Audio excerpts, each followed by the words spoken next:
Hi everybody, and welcome to the Voices of Experience Digital Media Project.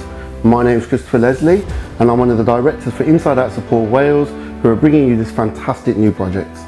We have got together a series of interviews with people that have got lived experience detailing their journey. We hope you find the interviews as inspirational as we found shooting them. Enjoy. My name is Micheal from Wolverhampton. Spent 19 and a half years in prison. 19 and a half years, it's a long time. How did you remain focused for your jail sentence?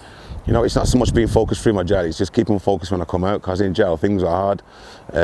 Losing people that meant close to me had a big effect on me, so it's more doing it out here than in there. And what currently are you doing now? When I first come out of prison, I started working for a company, giving me opportunity to do mentoring with kids who have been to court and put on youth offending orders. After about 8 months, I had this feeling that I could do this on my own, that I didn't need to work for someone, and I was capable of setting up on my own. So I walked away from that job, and then within like 6 weeks, I'd set up my own company, limited company, working with the same people I was working with before from Dudley. And I also go into schools. I got another job under the Precious Lives Project, where I go into schools doing motivational talks to kids from the age of year 5 and 6 right the way through to 18-year-olds. How have you found making the transition from your old life to your new life? It's been hard. Obviously, being from Wolverhampton, I've had to move out of the Wolverhampton area. I've had to move to Birmingham, and the hardest part of the transition is getting your local police and probation to accept that you are changed. And unfortunately for me, my local police in Wolverhampton and probation service wouldn't accept my change, and if I didn't start with them, I would have been back in prison. I wouldn't be stood here today doing this. So then I had to move out of Wolverhampton to Birmingham so I could change probation offices, and it's the best thing I've ever done. I've always had bad things to say against probation, but after now moving to another county's probation, I now see that not all probation officers are bad. It was just Wolverhampton. What would you say was the main integral thing? Like, did you do 19 years straight, or have you done different? No, it was different sentences. So from the age of 15 to 27, I've done 6.5 years off and on. Then I got lifed off at the age of 27 for my second strike. I was given a 2-year, 3-month tariff. Served 8.5 years, got out, and I was back in jail again within two weeks. But that was because of my own fault, because I didn't change what was going on in my head. I should have changed my whole thought process of what I'm going to do when I go home, instead of thinking about who I'm going to bad up when I go home. I got back out within 2 weeks. I was back in prison again on a recall to give me 6 months for the assault. Done my 12 weeks out of that, and then next thing I know, they held me for a whole 5 years again. I've part of my licence before they released me, and it was then the penny drops that this thing's serious. It's not a joke. When did you come to the realisation that you were done with your old life? It was when my nan passed away. A big part of my time in jail is my nan. When I went to visit her in the hospital for the last 24 hours before she passed away, I made my nan a lot of promises, and I'm going to stick to my promises, hence why I'm still here 3 years later. You're doing pretty well.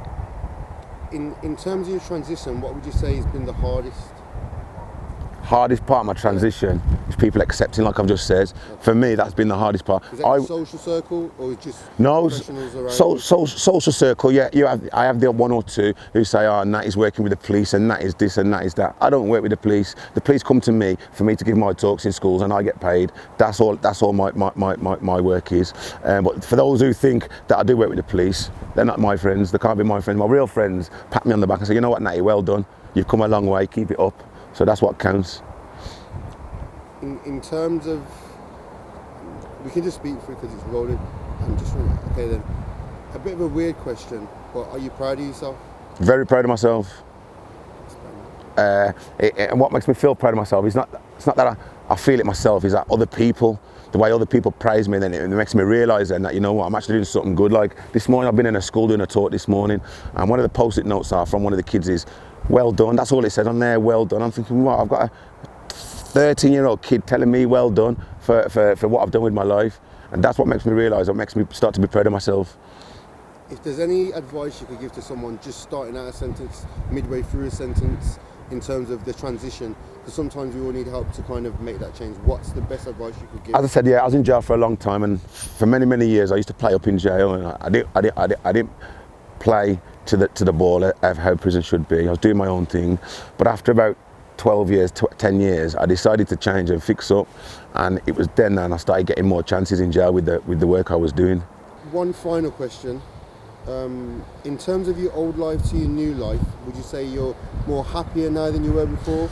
I feel a lot more happier because before I went to jail, like for instance, I go home at night time, I bolt up my door, this and that, and, you know, where I go to bed at night thinking either the police are coming through or a man are coming through my door or whatever, so you bolt up. No, sometimes I don't even lock my door, sometimes I wake in the morning, my girlfriend says, Michael, you left the door open. It's just, I don't have to look over my shoulder. Years ago, I'd buy a nice car, the police would come and take it off you. And now I've got my nice car, the police can't tell me nothing because they know I've worked hard for it. And do you feel more proud of yourself? Of course I feel more proud of myself, yeah. I know I'm making my nan proud because that was one of my main points for me, you get me, was making my nan proud. And did you find there was support on release to go self-employed?